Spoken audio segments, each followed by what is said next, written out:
my wife and I went with a group of 200 people to, and there were people from all over the States. Well, from North Carolina, South Carolina, California, but they all were very interested in going to Texas.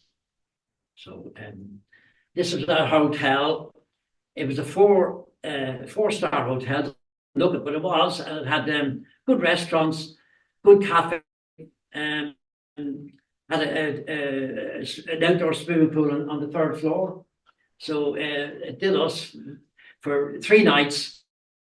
This is the river walk. This is the river walk at night, where all the restaurants are open, and things don't die down till after 12 o'clock. So it's a great place. And the thing is, it's very warm. It's down near Mexico. It's beautiful temperature around this time of year in April. This is the Alamo, which is very famous in Texas. And this is where the Texans took refuge during the rebellion or the war against the Mexicans in the 1800s. And I just put this up because, you see, we saw it. We were in San Antonio, which is not on the center, so we had to travel 300 to Waco, and you see Waco is very nearly on the center. Dallas would have been on the center too, but we've traveled up to Waco. And next one, please. If you wanted to go, you could have gone to Indianapolis. Would have seen it. The next one. So this is the site that we went to. It was an equestrian site. Organized by the group, paid for an all private site. No one else there, only the 200 people from Astra Trails. 5 buses brought us up, and we arrived there in this equestrian center. They teach people how to ride horse. All get together and they all set up their equipment, and that's what happened with Waco too. Now this girl, you can see the influence that they had in this equestrian center. And in fact, in Waco itself, it says here, total eclipse of the heart of Texas Equestrian Academy. Valley, that's where it was, Valley Mills, Texas. And she was manning a table all morning, because we went there very early. So that's my picture. Wow. That's my picture of the eclipse. And it was very difficult. I took one in Wyoming. It was much easier. This one was directly overhead. You had the sun coming down. You couldn't see the viewfinder. You couldn't see the screen. So I had it set already for infinity and all that. So it just happened that I got a good picture. It shows the too. Yeah. And I'm very happy with that. Absolutely. Now there was a man near me. I got to know him, and we shared our photographs. But he said that he took, and I won't go through the whole thing, but he used, it was 750 millimeters long, his lens, right? Huge. So that's the first paragraph. The second one was, he took an exposure at 200 f8. I took mine at 800, ISA 800 at 5.6, slightly different, but when you balance them out, it's probably the same thing. And then you keep adjusting the shutter speed till you get the right brightness. So the first picture, it said, he showed the Bailey beads and the diamond ring and the prominences. I only have 4 of them, and four of his photos. So then the next thing, then this first contact, second contact, third contact. So next slide. This is second contact.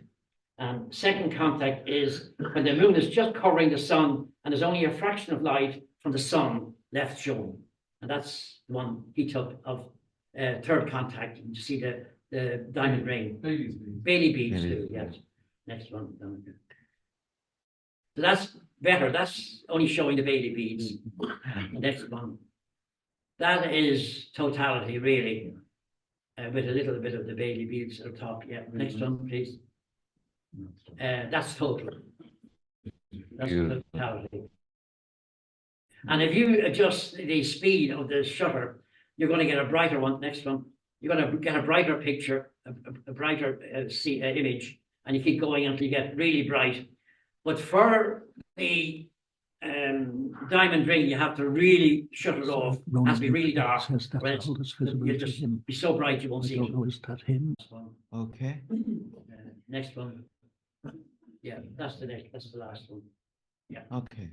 So that's my presentation.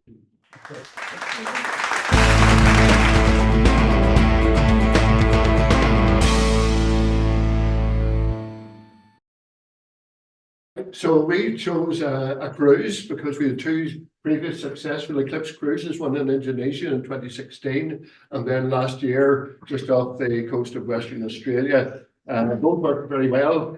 We were a wee bit reluctant to go to Texas because of doubts about the weather. We were a bit reluctant to go to Mexico because of security issues. So although we were off the coast of Mexico, we did visit Mexico. We weren't in any of the dodgy areas. So what we have was both our accommodation and our observing site. So If you give me the nod, I think, because right, okay, right. Yeah. So that's the track. The next one, there is where the track was intercepting the coast of Mexico. So we were off there. The cruise started up in San Diego, just in Southern California. We went right down the coast of Mexico and doing shore excursions, which I'm going to spare you, otherwise we would be here all night. And then on April the 8th, the ship steamed north again to intercept the track. Whoops, sorry, go back. Oh, sorry. Right, so the whole point of a cruise is that it's mobile. And we were sweating for the couple of days beforehand because the forecast was dodgy. But they had two good meteorologists on board, a captain who knew what he was doing. And basically the day before, they decided where they were going to go. So instead of going straight on up to intercept the track, just as they got closer to the coast, they said, right, we need to be, sorry, whereas the pointer is, I can't see what the pointer is. Sorry. Anyway, which one is it? It is that leg just there. So. All right, I was pointing too far, pressing too far. Oh yes, I was pressing on the arrow itself. Oh, it's rather faint. Anyway, we wanted to be on the track there, so we steamed out that way the night before, and then we were steaming along the actual course of the track as the shadow caught up with us. And next one, please.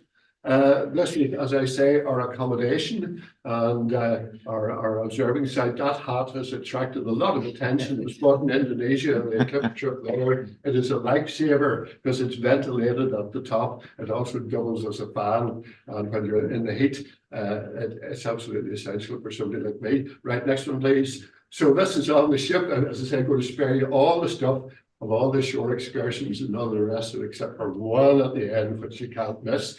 So the whole ship, there were about 1,500 on board. There was a big group from Sky and Telescope, 150 of them. They occupied the front of the boat. They commandeered it. We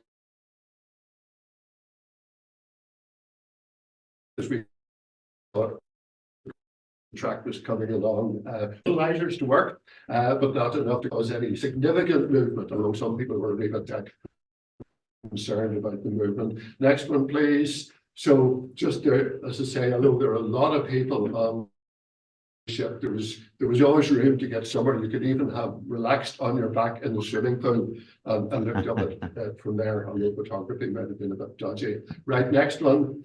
So that's just coming up to sort of the middle of the party phases. Everybody was out on deck. They managed to let the crew, all of the crew, on totality, which was about 4 minutes, 20 seconds where we were. So they made sure that although all the essential services were constantly manned, they rotated the crew so that the captain and the first officer and the mate and the engineers and whoever, everybody on the ship had the chance to see totality. Next one.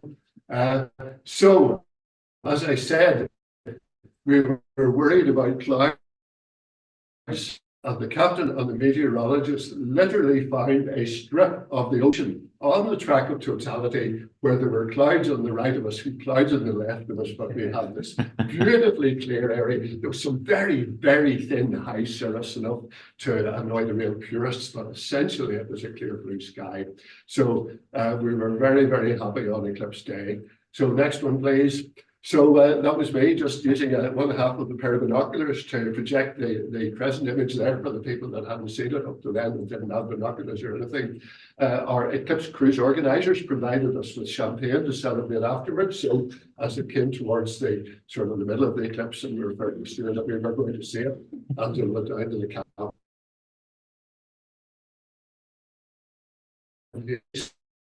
Very, very important part of the ceremony. Next with me, because there were other people there with far, far better equipment, but believe it or not, that is diamond ring just with my ordinary smartphone camera handheld.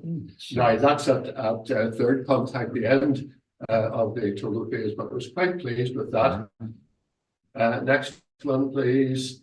These are ones taken with Andy McRae from Bangor, and he had some good equipment with it. You'll see him in a moment, a good camera and a telescope.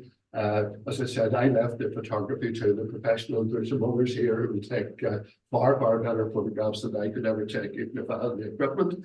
So there's the partial phase diamond ring next.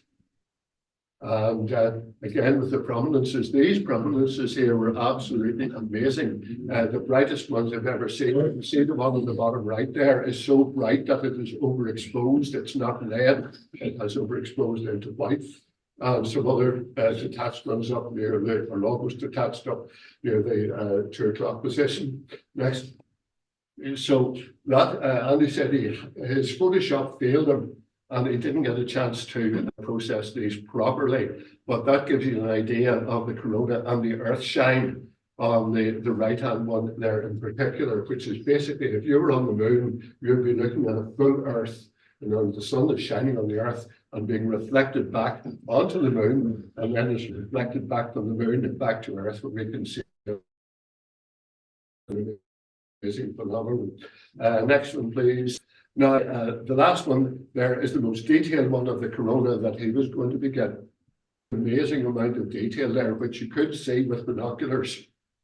And this is afterwards, but just to show you the equipment, that's the captain there who came down on deck. It was his first total eclipse. He got a rapturous round of applause because he'd managed to get us to the right place at the right time. So that's Andy's setup there. I think it's 100mm Apple and a Canon camera or something in the back. So Andy explaining to him how he took the photos. Next one.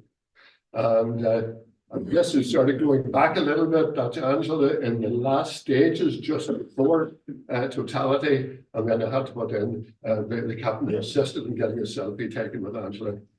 So we obliged him. Right, next one.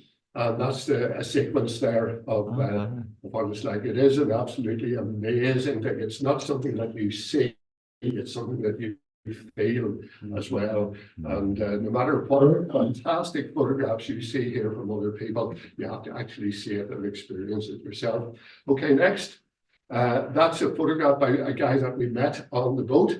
It was his first eclipse. He's a professional photographer, and he took that with a fisheye lens. You can see some of the superstructure of the ship there, but it also shows the 360-degree horizon sunset. If you're in the middle of the shadow, basically, you get the sunset effect the whole way around the horizon, and that's a beauty.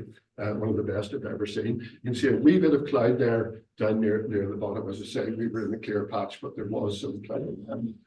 Okay, next. What is that? That's Venus, is it? Oh yes, sorry, Venus. Jupiter's on the other side. I think there'll be a photograph showing that shortly. Yes. Now, that's one that Angela took, which gives you a nice view again of the light along the horizon and the clouds away in the distance. And I think there you can also see Venus, and Jupiter is just visible on the bottom edge there. And you'll see in a wee video that will be shown in a moment just how fantastic that was. I think the video is next. You will also see as this progresses that one of the guys holds up his camera, which is 3 lenses, and just right coming up to this totality, you can still see the light from the sun coming through the three lenses of the camera projected onto the top of the shirt. It's absolutely amazing. And again, because of the automatic exposure of the camera, you don't notice just how dark it gets in totality until it goes fairly dark near the end. You couldn't have taken photographs like this with a good old Super 8 cine camera, but a modern CCD camera on a smartphone is out. So if you let it run now.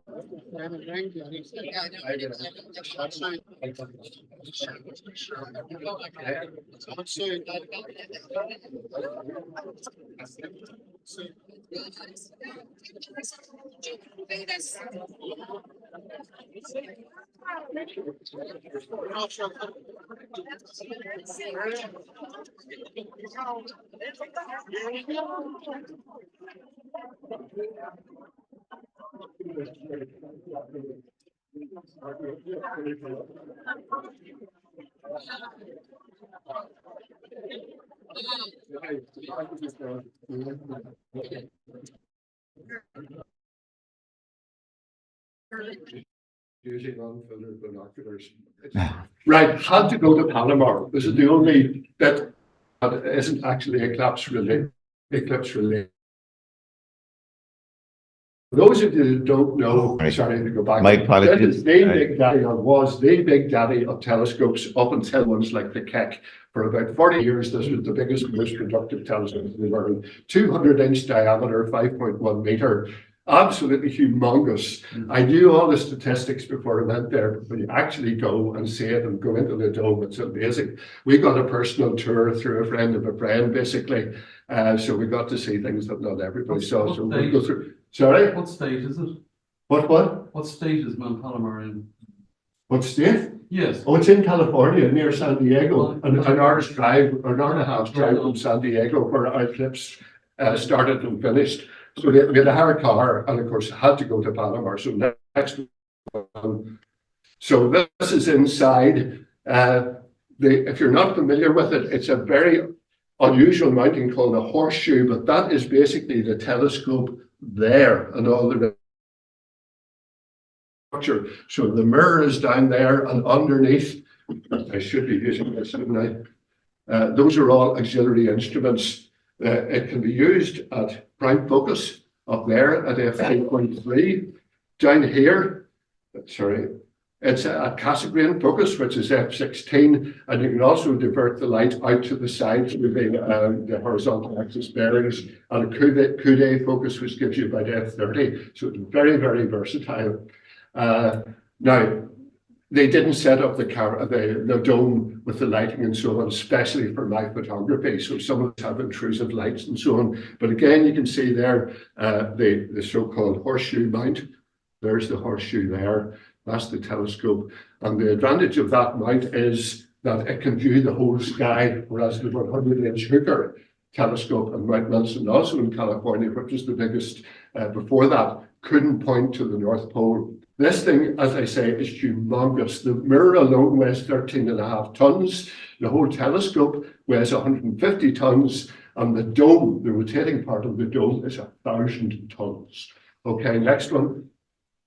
So this is it underneath. That's the observing floor is up at the top. Again, another view there, give you an idea of the horseshoe horizontal point to the pole, basically. Not quite, because it's the center of the horseshoe. I'll show you that later, which actually points to the pole. Right, most instrumentation now is cooled down to very, very low temperatures, so they have their own supply of liquid nitrogen, and that's myself and our guide there, Stephen Landers, right in under the telescope. So I did get to touch it. It's quite an amazing experience. Not the biggest one I've been to, the 11-meter SALT telescope in South Africa. I've been up and touched it too, but it doesn't look like a telescope. That one does. Okay, next one. So that's one that I didn't take. That was taken by some professional photographers, the lighting and all organized. So the from down here up through the center of the horseshoe. But they do a huge big circle and cut part of it out so the telescope could swing right down. And if the telescope then swings down so that it's in the center of the horseshoe, it's pointing up the North Pole, so it can access the whole sky that is visible from that latitude.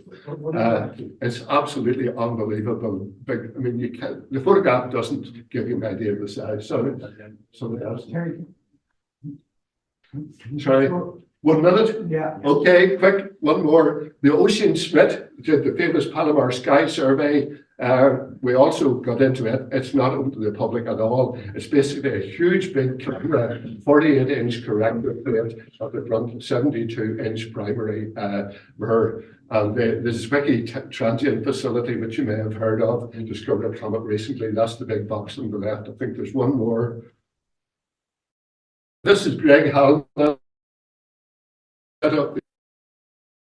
for us, and even though he's now radio, it's still his favourite astronomical one. So he set it up for him. So we'll have to say a big thank you to Greg Hallam, and Steve was the guy on the site that did the tour for us. So thanks very much, folks.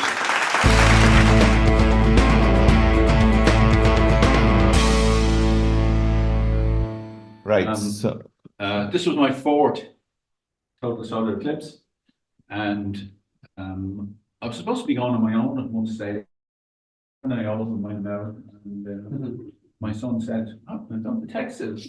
I'd rather go there." I said, "Okay." Well, I asked him, but I thought he'd say no because he had a wife and 2 children at home. But anyway, he said yes. And then I just mentioned it to his sister, and she said, "I always wanted to go to Texas." And then I said, "Okay." I said, "Well, we can." My grandson behind. So it's the 4 of us anyway. Myself, my son, and grandson, eldest grandson, and we went off to Texas. We actually went on Easter Sunday. I'm trying to get through this rather quickly. Without boring you, and I don't have the 578 photographs I took. So today, let's go to New Orleans. By the way, you don't call it New Orleans down there because if you say New Orleans, you know you're from out of town. It's New Orleans or New Orleans. You have to get the accent right. So after 2 days in Dallas, anyway, we took an internal flight down to New Orleans, French Quarter. I recommend if you're ever in the area. And then we picked up a car and drove to, of course, Houston, Johnson Space Center. And I also recommend if you're ever in that area, go there as well. The Saturn V rocket is just has to be seen to be believed. So then we were always playing the numbers game. I know a week or 2 weeks in advance, and it was always looking cloudy, but I'd always planned to go to Texas because, statistically speaking, the chances of clear skies were better there than the further along the path you went. So, but even on the day itself, we were looking at the forecasts on various websites like weather.com and windy.com and playing the numbers, where do we go? And it was only even a couple of hours beforehand, we were looking at we decided on the town we actually went to, which was Avant, Texas, which is about 2 hours southwest of Dallas, a bit west of Waco, and about an hour from San Antonio. So, just like to reiterate what Terry said, some of the other, it's not all about what's going on in the sky at the time. It's also about what's happening around you and the reactions of the other people who are there and how they react. And also, I'll just roll this one here. This is just before, I think it was 3 minutes before totality, and this is actually a car parked under the trees. So you can see the shapes of the shadows. The shadows are really very strange, and as Terry mentioned again, the light. You have to experience it. I have yet to see a photograph or a video of totality that actually does it justice. It's actually very emotional, and even though I get very emotional at it, but if we can roll it there, Colette. yeah, shut on the record. See the shape of the shadows of the light as it comes through the trees, as we're about 80-90% occluded. Talking to the camera. Really cool.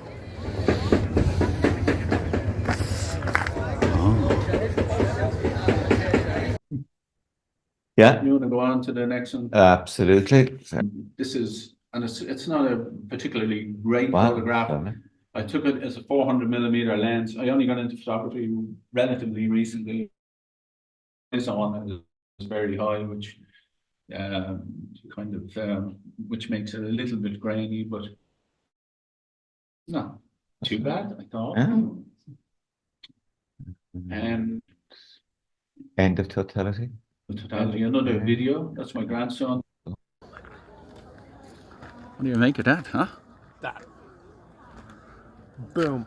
I got one. Oh, well done, well done. I Oh, no, that one. this won't focus. What's your? Who cares? Wow. Oh my god.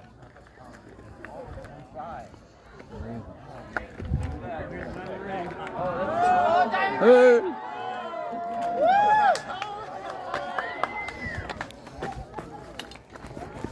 I fell over 1 minute after totality. It just ended in less than a minute ago. The light levels are coming up pretty fast. Oh my god, it's amazing. Then I have a photograph here. 8 minutes after totality ended. Oh, wow. And then finally, there's a short video of. Now, I'm glad it wasn't on the 9th of April, because this was the next morning.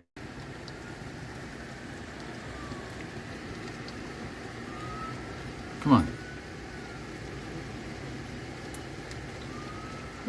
Ooh. It's very short presentation. Are you there? Don't forget the astronomy show. 7:30 p.m. every Tuesday evening on 103.2 Dublin City FM, or on the web at www.astronomy, but DublinCityFM.ie, or the podcast. Thank you very much.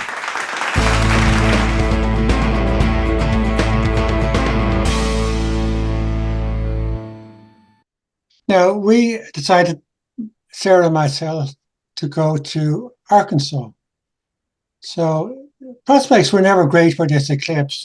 It's not like going to a desert, as I've been to previous eclipses, like in Sahara or the Atacama. And it was only about 50–60% chance best of seeing it. But we decided to go to Arkansas, so that would give us ability to move south into Texas or north into Missouri. And we settled on Daisy State Park, and I'm zooming into it now. It wasn't on the center line, but it wasn't too far away, and it can zoom right in where we were. This is the right exact spot. It was the end of a little peninsula overlooking We can see Lake it. Greason, which is actually a reservoir that was flooded in the 1940s or 50s.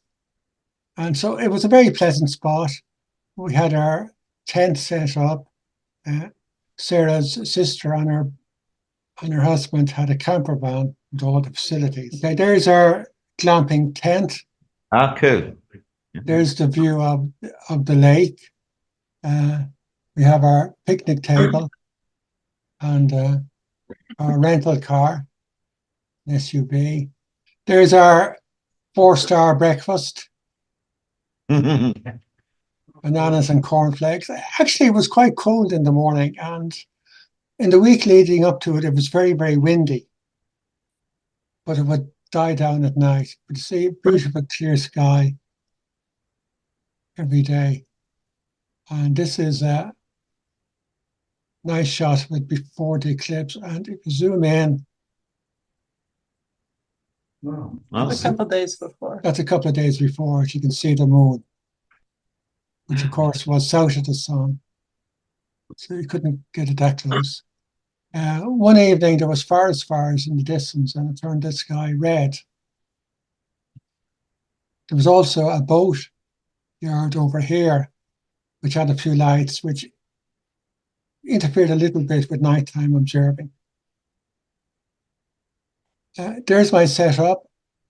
I had a new mount for this eclipse. It was a strain wave ioptron here, and the old trusty 70mm Pronto was here. That's at a focal length of 480mm. You can see that Thousand Oaks filter, and we're plugged into the mains and had a digital SLR camera here. This is that around the start of the partial phase. There was still some bit of cloud coming and going. You can see a sunspot there. It gradually advanced. Occasionally cloud would move over, but then it would move past. There was a bit of cloud in front of that. It's mostly cirrus. It was thicker cirrus, sometimes a little bit thicker. But then just before totality, it cleared to just a thin cirrus, which didn't have really much of a serious effect. This is the diamond ring, the first diamond ring. And already one of the prominences is coming out. There's some Bailey's beads along the rim of the moon with more prominences. And yet more Bailey's beads with a prominence, and a lovely one here on the right-hand side.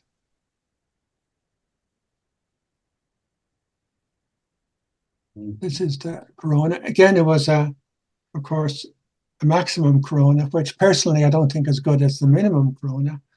But the corona was extremely bright, and I think that accounted for the fact that the sky didn't get nearly as dark as experienced on previous eclipses. And even the 360-degree twilight wasn't quite 260 degrees. But the star of the show is really these prominences. This was awesome to the naked eye. It was easily visible as a bright red in contrast to the very bright white corona. There's getting towards the end of the eclipse. At Daisy, the totality lasted 4 minutes, 3 seconds. There's the diamond ring coming out again. So that was our eclipse. It was a bit nerve-wracking because the weather forecast did topsy-turvy. Instead of Texas being clear and New England being cloudy, it was the other way around. And in fact, We could have stayed home. we could have stayed home in near Boston and just gone up to New England. To Vermont. It would have been much less stressful. Wasn't really anywhere to go. The weather system was really strange, and it was really wasn't doing anything that you could predict very accurately. So that was another eclipse. That was my number 12 and Sarah's number 6. 6. So here's the next one in 2 years' time. Thank you. That's brilliant, man.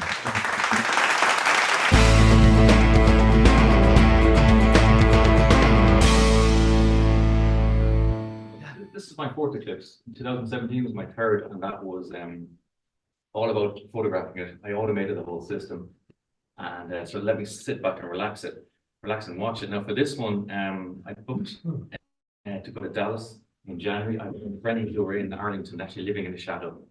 So there's going to be about 10 of us who are going to meet up at their house. And as the weather forecast, as we got closer, kind of downgraded quite a bit. On the, I think it was on the Monday, I was due to fly on Friday. I booked another ticket to Boston. I didn't want to take any chance. So I had warned my friend. I said, look, 2 weeks before, it looks like thunderstorms. So I'm just going to make provisional plans for somewhere else just in case. On the morning of Friday, I woke up. One flight at 11:30, one flight at 12. And looked up to the weather and went, forget Texas. So I actually flew up to Boston. Wow. So I bailed him in friends. I gave him a bit of heads up notice about it. So I'd never been, I never knew New England was a state, or I thought New England was a state. I'd never been in the Northeast of America before. I didn't realize it was a conglomerate of 6 states. So I ended up, flew into Boston there. you can see, and drove up through through Massachusetts, North Hampshire, and into Vermont. This is where I was staying for the first few days. I ended up in a ski lodge or up in the mountains. So it was 85 in Texas, and it was 32. It was basically zero freezing in Vermont. When I arrived at the airport, no ski jacket, runners, I wasn't prepared for this at all. Everything seemed to come a bit late to me. I'd thrown out the cable to automate the system when I was cleaning the house during COVID. Tried to build one, couldn't get the right resistor. It didn't work. So what I'd been doing at home is I was just practicing, trying to get a shot for the second contact Bailey's buttons and on the exit third contact as well. So I've been practicing in the dark, just going click, click, click, rotate the wheel to change the exposure, to the mount settle down, and then I go again. And I timed it for about 90 seconds, which gave me about another 90 seconds, maybe 100 seconds to enjoy the eclipse. I brought binoculars with me, so I decided, right, get the camera out of the way and then focus on the eclipse. So this was kind of south of Vermont. I ended up, the lake up here is around, I can't remember the name of it, but Burlington was in around there, and that was where I was going to stay on the morning. Clouds looked like they were coming in, so I ended up driving from here up to around there somewhere, right on the border, the Canadian border, called Newport. I pulled over to lay-by. There were people already in there tailgating, starting the barbecues, and I thought, this will do me fine, it's an exit road.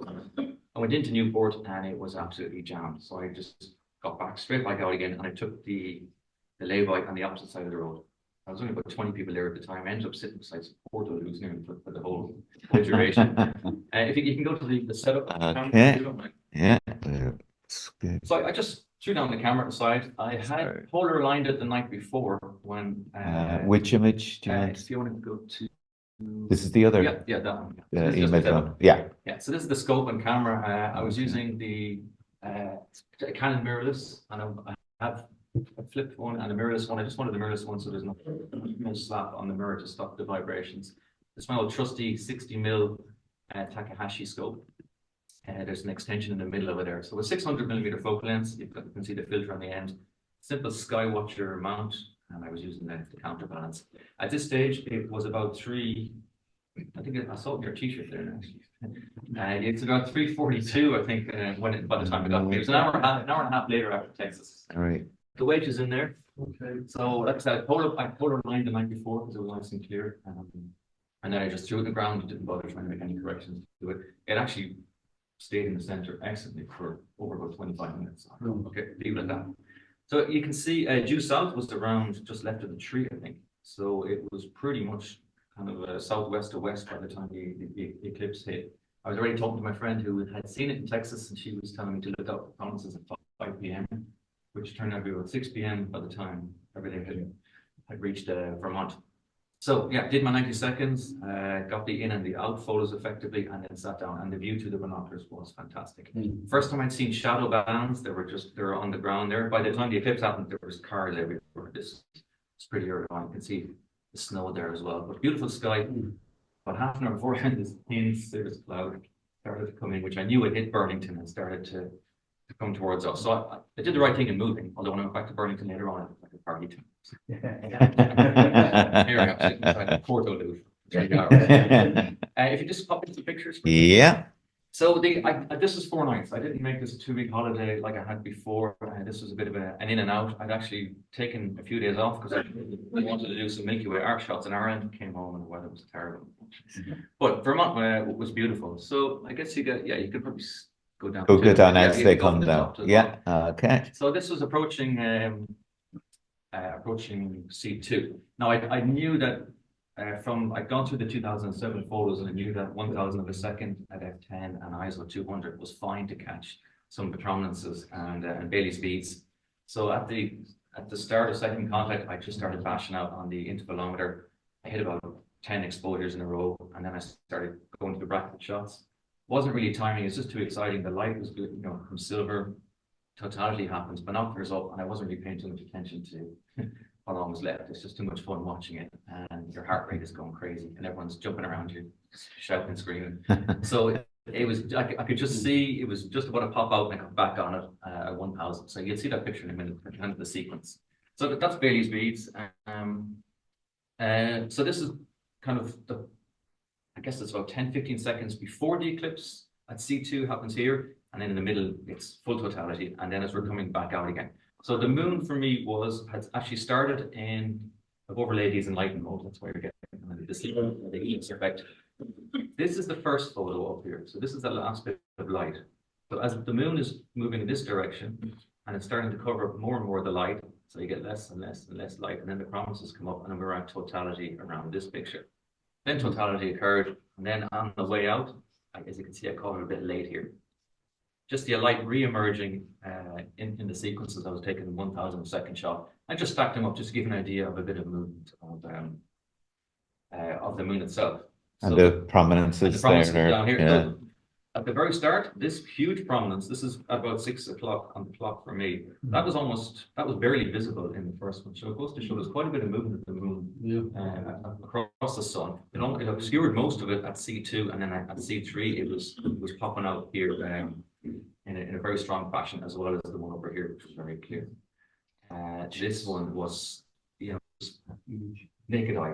I mean, I don't know how many times bigger than the Earth that is, but probably 3, 4, 5 times. Easily visible with the naked eye. This guy, I think it was as well. I was in the binoculars most of the time, so. I can see that one right with naked eye as well. Yeah, it was, incredibly bright. These ones, I can't remember, to be honest. I'm not sure if they were, but it was spectacular to see, given the brightness of the corona, that the promises were visible. Yes, I think the way the orientation has changed by the time the sun gets up to. So I was saying to a friend that if you didn't know, or if my orientation of everything was bang on, that you'd look at that and I could say, you're in the northeast. I could look at your photo and go, you're coming down on Mexico. There's data in the photo of everything moving around. Yes, you could probably show the sort of corona, the final shot there. Oh, right, okay. And So I'm afraid because of the high thin cloud, I didn't really get a good moonshine. I had to absolutely hammer this one to try and make it work. But this is a blend of, I took 9 bracketed shots. So I started at, I think it was 1/250th of a second. So I was going click, click, click, move the dial to double the exposure, wait for a few seconds to die down, and click, click, click, double the exposure. So I went 1/250th, 1/25th, 125th, sorry, 1/60th, 1/30th, etc., all up to 2 seconds. But there were little bits of clouds. The moonshine was actually, you can see a little cloud there, and there's a little bit down there. That's the only one I could get that actually looked a bit like the moon on the surface on. So that's 9 or 10 stops all put together. The brightness is absolutely huge. It's really, really difficult to process. I did find taking 3 shots at each bracket I stacked those, and that really helped with the noise quite a bit. And as I say, I had to hammer it to get some details, but there's some lovely little filaments out here on the top. I had the camera in portrait mode, and I think that was because I was looking at possible, just trying to get it to squeeze the whole as much radii onto the camera as I could. But a success, a very, very short trip. I mean, I don't have any photos of what I was doing outside, eating in garlic restaurants. And the only funny thing that happened to me was going through the customs. You're going to get what are you doing in America, sir? So here's the eclipse. Okay, very good. And why aren't you going to Dallas this morning? I see you. And I hadn't even checked into that flight. It was just the morning of. I was like, I'm doing that going here. So yeah, they know everything about you. They know what the passport is on there. You're on the books. So yeah, solar corona, and brilliant. I'm looking forward to 2026. Oh yeah. Absolutely.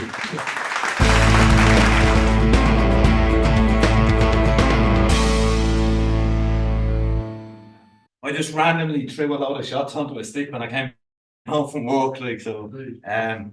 When I was there. Oh, this is a video. Oh yeah, that's just a quick 200 shot. Oh sorry. We went to Dallas, Texas, and then it was we were watching the Weather Channel, and they said there was a possible tornado coming in. So it's not a channel we can play here. So we rented a big Ford pickup truck, went up to Oklahoma and then to Arkansas, and we had a few different spots picked out. And I was talking to John Flannery then. He said he was going to Arkansas as well, and Mena, and that was closer than Little Rock, I think, and Jonesboro, which was 7 hours. Mena was about 4.5 hours. So we arranged to meet up with John the next morning, and Michael O'Connell and his wife as well. And we met in the car park at Walmart.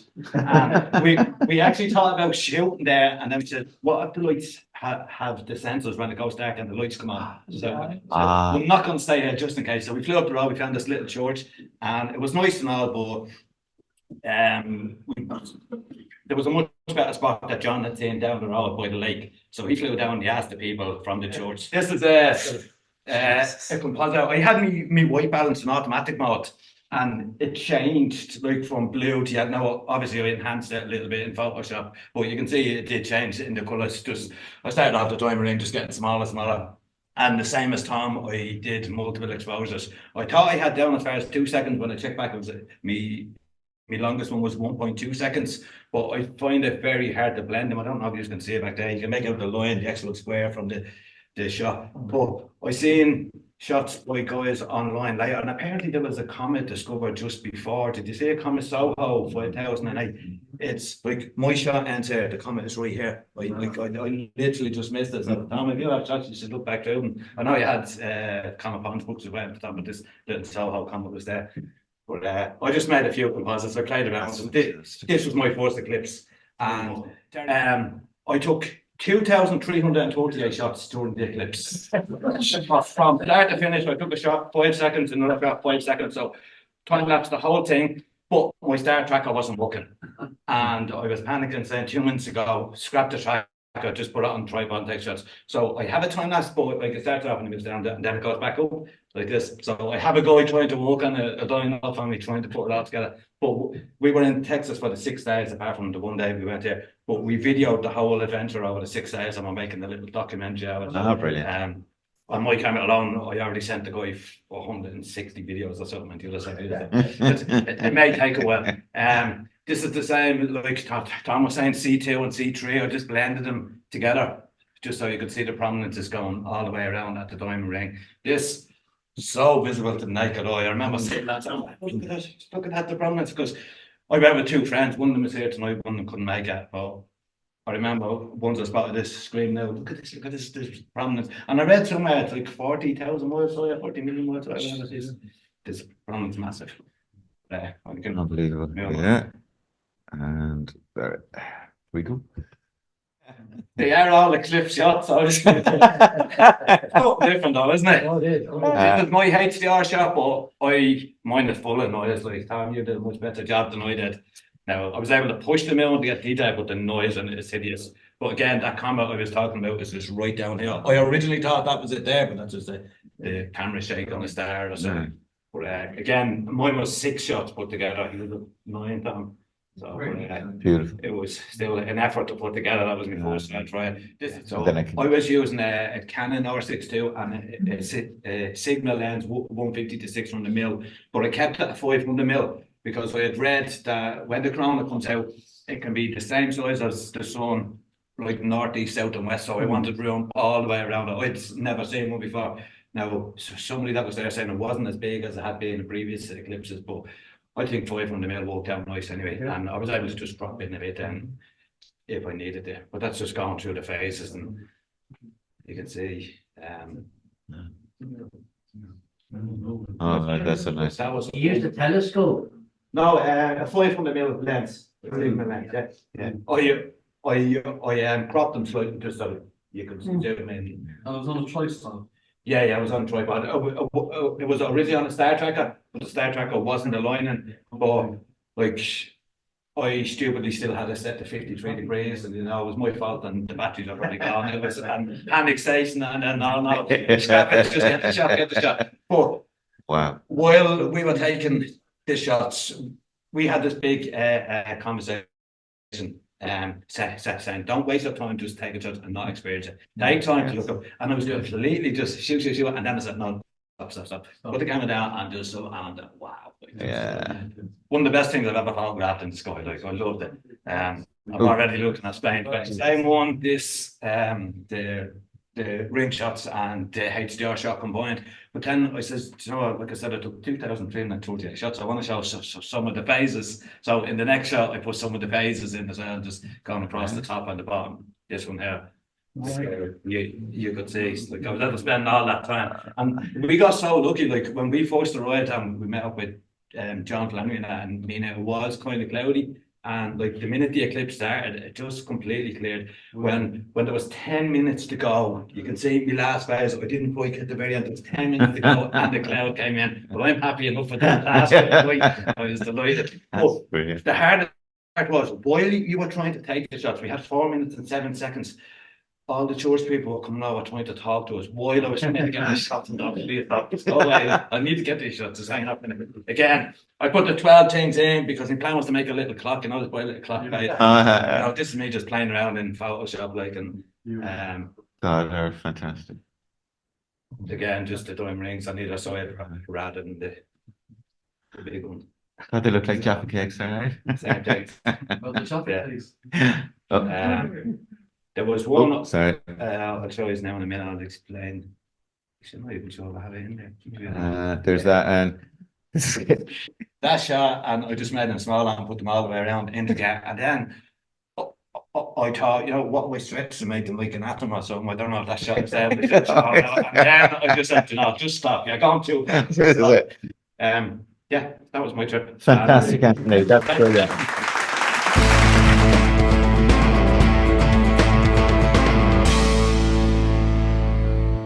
So, yeah, you can kind of guess what stage I Yeah, I was amazed the waffle makers in the hotel, the Agent Texas shaped. Sorry, but yeah, keeping with the Father Ted team, I couldn't bring the Holy Stone at John Record. So I went for the John Prague, and certainly we needed it because confusingly, blue is actually cloud on the Pivotal Weather website, and white is clear. Like it's completely illogical the color patterns to use, but yeah, that's the track of the eclipse, and as you can see, this was I was looking at this latest weather in Dublin Airport on the 5th of April when I flew out, and I said this does not look good for Monday. So I booked, if you go on to the next slide, I booked a hotel for the Sunday night in Sherman, just outside the Eclipse track. Got it for €50. The idea being it was an escape plan. If the weather still didn't look good on the Sunday, I was going to drive up to Sherman and then drive into Arkansas or somewhere in Arkansas. I still hadn't figured out yet until I coordinated with Anthony and Michael and others. But yeah, on the Sunday morning, I said, right, I was down at the Texas Star Party. Normally it's out over near McDonald Observatory in Western Texas, but they relocated this year and brought it forward by a month to near kind of between Waco and Dallas, like it was just around here near Hillsborough. And it was a 4-day event. There was a great gang of people there. We had lots of fun and great chats. Rob, one of the guys in our dorm, like we were in cabins. He had come from Canterbury in New Zealand to see the eclipse and had brought a portable 8-inch Dobsonian and a sea star with him. So there was lots of observing. But I said to the gang, okay, I'm going to head up to Sherman on Sunday. Drove up there, then got up at 4 in the morning and left the hotel at 4:30 because there'd been all sorts of talk of heavy traffic and all sorts of things. I didn't see a single car on the road for ages. Got to mean, yeah, like it was extraordinary the lack of traffic. But got to Mina about 8 in the morning. About the only place that was open at that stage was Walmart. So I was hanging around. And actually, when I was walking back to my car when we were all heading off from the car park, I saw a guy had set up under the lights, and I said to him, have you noticed those lights there? And he looked up and said, oh God, no. And he had set up an 8-inch Celestron, so he decided to there and then to move base. But as Anthony said, we had a fantastic view. Likewise, a bit panic in the lead up because the group of people we met, yeah, we had great chats. And I was given a really incredibly sticky bun. And I would say just all my hands were literally covered in syrup and everything. So like, and then I realized like a minute before totality, I had my prescription sunglasses on, so I wouldn't see a thing during totality. So I had to run up to the car and find my normal glasses. Then during totality, like someone was asking me, oh, have you got that spare pair of binoculars? And I said, I'm sorry, but I'm really busy at the moment.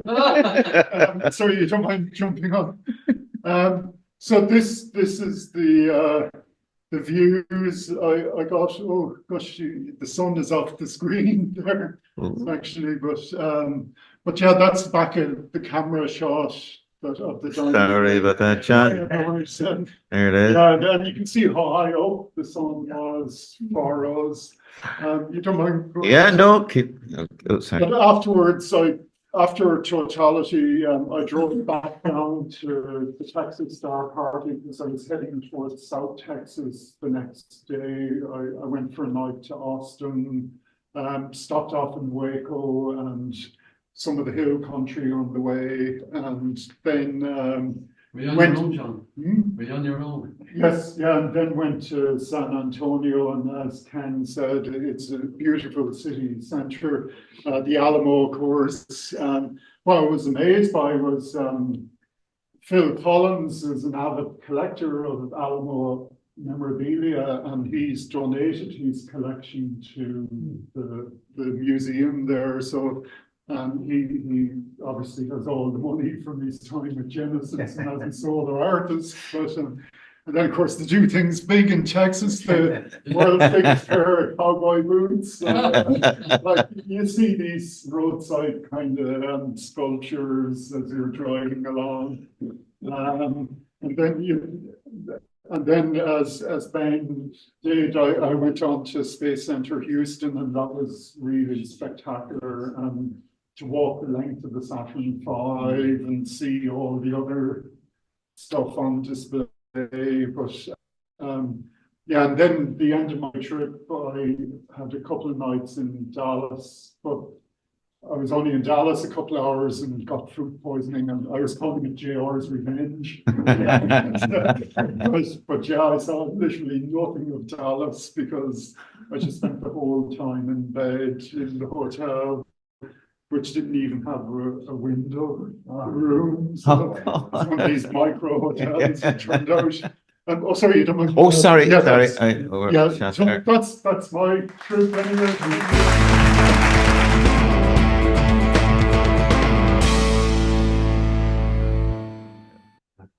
I'll introduce myself. I'm Aidan. I'm a Oh, sorry. astrophotographer and occasional eclipse hunter or chaser.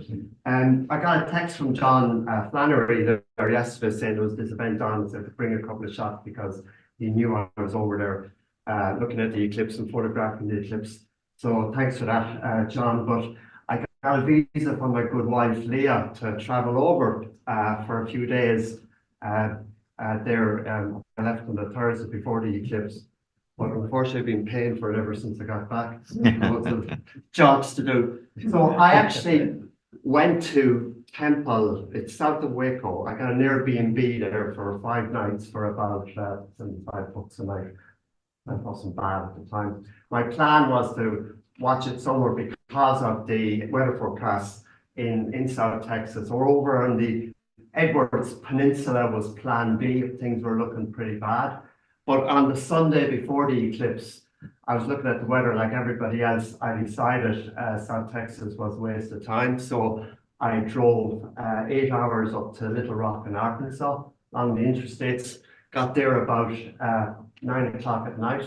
And the following day, I was in the restaurant next door, and a very nice waitress there said, you got to go to Russellville. That's where everything is happening. So fair play to her. She knew her stuff. She was from up the road.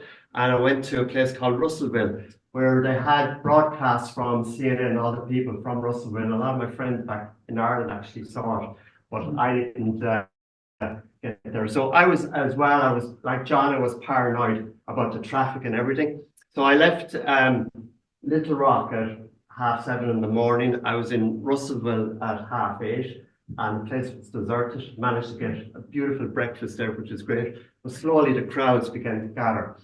So just wanted to flip on, that's me in Russellville. There was a couple of the vans from the media outlets there. People were so friendly. It was amazing. I was sitting in the restaurant having breakfast, and they obviously recognized I was a stranger, and they came over chatting. And what amazed most people was that you came all the way from Ireland to see this. It was kind of awesome. Wow, it was amazing. And I met a lot of the local people there in Russellville as well. Local kids, and they were chatting to me. And one guy, one of the comics there was saying, well, yeah, I got up at 10 minutes ago and I walked down here and I can see the whole eclipse and you came 5,000 miles. But anyway, next photograph. You can't see too well there. I had two cameras. That's my main camera. I had a Star Adventures sky tracker there. You can't really see it too well. I have a Nikon D750 camera. It's a DSLR. And I borrowed a Tamron 150 to 600 lens from a friend of mine, which I used at 450. So this was my 50 eclipse. So the score up to then was 2-all, clouds versus Venus. I was in Nebraska in 2017, all the way back to South Africa in 2002 was my first one. Cloudy, waste of time. But so I really wanted to get the clear eclipse. So what I learned from Nebraska was I changed a lot of my equipment. I'd learned stuff about bracketing. So effectively, I was able to automate my procedure to a large degree. I used 2 shutter speeds, 1,000th of a second. I bracketed for 9 shots, and that took shots at from 1/4000th of a second down to about, it was 160th of a second or something like that. So with my intervalometer, all I had to do was press and I go and press it again. But I think I got about 300 shots in total. In the middle, I changed it to 1/10 of a second. So I got something from, I think about a 60th down to half a second or nearly 1 second. Then same thing again. And got the shot. So that was to kind of get the corona effect. And then at the end, I think I put it back to 1,000th of a second to try and get the Bailey's beads at the end and the second diamond ring. Next, that's just to show the place was packed by the time the eclipse happened, and there was great camaraderie with the people, as you know, and the excitement was fabulous. Next one. Okay, that's the first shot. Well, sorry, that's at the start of the eclipse. You can always see the high clouds at that stage. So first diamond ring, and again, everybody is commented on the prominences, which were absolutely amazing. But the fact I was using my intervalometer meant I could look at the eclipse for practically all of the time. I only had to go down and change the shutter speed 1,000 to 1/10, and now it would take about 5 to 7 seconds. So that was very, very handy. Next one. Another one. Pretty. Another one. Pretty. That's sorry. Corona. Yeah. Yeah, I was just trying to get the corona. I was the next one. I was trying to get Earthshine, but I think I have to do a bit of work in Photoshop on that to see can I actually get that. See the Mare. Oh, what? The seas. Oh, yes. I'm not really seeing this. Thanks, Al. Again, another one. I just put a bunch of what I said were representative of what I got. I planned to do composites. Some amazing photographs from people here this evening. I'd love to know how to do them. It seems fabulous. So I think that's the end, the last one. Couple of interesting things that happened to me. I debunked from my Airbnb in Temple In fact, the lady had gone off with her husband to Florida and left me in control of the whole house, which I thought was very unusual. But I went on the Saturday, I went into Austin, Texas, and I managed to get the Leinster-Leicester match on all 12 TVs in the place, and there was hundreds of people drinking and not watching the match except for me. And oh yeah, the final picture. I made one friend there. Don't know his name, but they have a sense of humor, obviously, in Texas. When I left Texas after the eclipse. I had a flight to get back from Dallas the following evening, 6 o'clock, and I was trying to figure out where would I stay. So I stopped on the way and I booked a place called Sulphur Springs, which is about an hour and a half from Dallas. But the drive from the eclipse place to Sulphur Springs, the people were telling me there was bad weather moving in, tornadoes, hailstones the size of baseballs and everything. But as I came close, I experienced the worst weather I ever had driving. I had to pull off the interstate into a gas station under the canopy. It got so bad, and I was kind of a bit worried I was going to hit a tornado or something. That didn't happen. But I met a guy, he gave me a radar app, so I was able to plot my way the last hour and a half to Sulphur Springs, because the weather was approaching up again, and I could have hit another thunderstorm or whatever. Good luck. So that's really it. Fabulous experience. Looking forward to my villa in Spain for 2026. And Very good.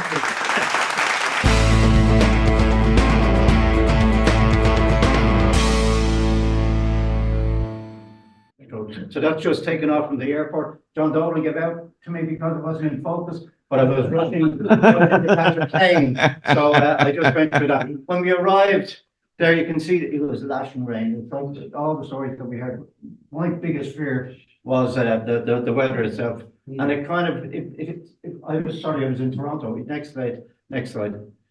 Oh, sorry, the video, I didn't realise. It's just raining there when we were coming from the airport in. And there you can see we got into Toronto there a few days later, and it absolutely blue skies. This is 2 days before the eclipse, and I said, this is brilliant. No, I really have to pulling this off. This is going to be great. But this is like Ireland. The next day was completely different. It was raining and everything like that. So so what I did was I got all the equipment worked out. This was, I think, was a great idea of mine. The binoculars, one side was blank and the other side had the solar.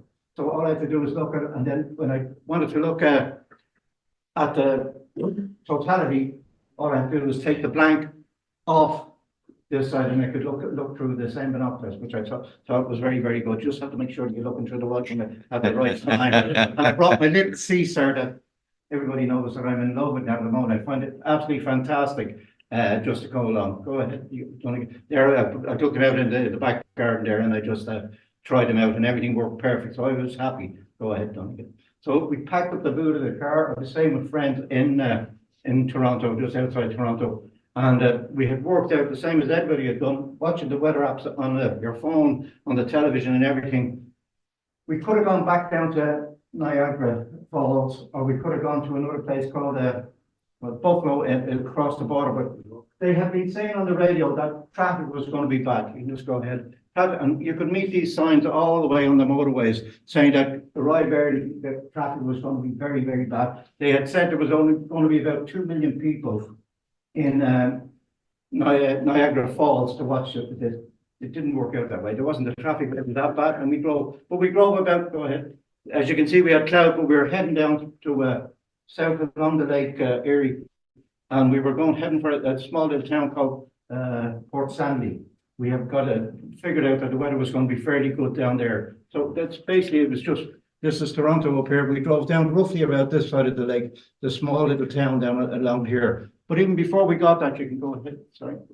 You can just run that slide and you can just see, we were going along, we saw a few cars stop there at a kind of a national park. And I said, pull up, Joe, and we got it, we looked around, and he said, we should sit here, look at the sky. It's absolutely brilliant. This is probably about an hour and a half before the eclipse itself. Now, there is cloud there, very, very thin cloud, very, very high up. Go ahead. Okay. There you can see, I set up a little Caesar I had an ordinary Canon camera as well, and I had binoculars, and we had food and drink and everything. So we were about to have a good party, and you can see there was still nobody there. So I set up the Canon there, which I didn't use at all because I was too nervous. I was worried about everything going to happen, and I couldn't focus on anything at all. So I just threw it there, and I used the little sea star itself. Go ahead. You can do that one again. Now this is the John Flannery picture that I actually robbed. So, and it was just to show that you had Venus out here, and you had the thing. I didn't get that because that thin cloud.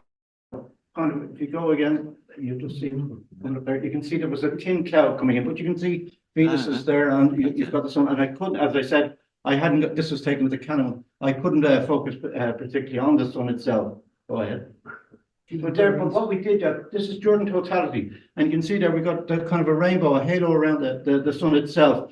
And this is actually it's a fault in I think it's in the camera itself, John. You were saying that you get this image. This is actually the sun. You can see how much is eaten into the sun there. But look at your image there. It's still very, very bright, and you can see there the sky has actually gone dark all around. Go ahead. And basically, I'm looking at that image. This is an iPad that I had under the table, so I could see it. It was too bright. But this is roughly around the same time that it was so bright out there, and it only had that much of the sun still to come through. Go ahead, Donegan. 99%. Exactly. Again, just using the binoculars. This is the one that I didn't have the solar film. Just projecting the image onto the table there. You can see that. Just playing around, showing different people different things.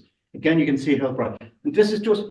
I don't know whether anybody has said this tonight, but it started to get very, very cold. Really cold now, and from the last one in 2017, I don't remember it being this cold. But again, I think it's because it was the sun that was there. It did get very, very cold. And unlike Terry on the boat, we show the next one, which would have to be north there.